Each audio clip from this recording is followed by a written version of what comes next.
សួស្តីបាទតោះសំបត្តិថ្មីជាមួយខ្ញុំស្នេហាធ្វើឲ្យខ្ញុំឈឺចាប់អូខេសមតមកឃ្លាបានណា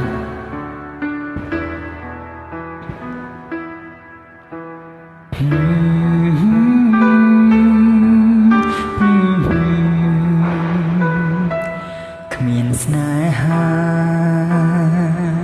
ក៏មិនអីដែរ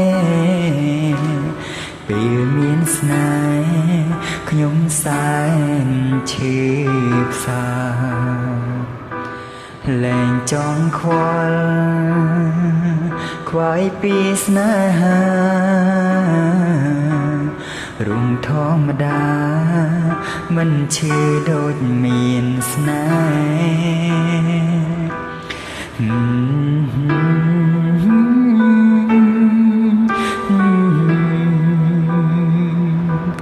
ស្នេហ៍ជាអ្វីម្ដេចខ្ញុំសែនឈឺដូចជង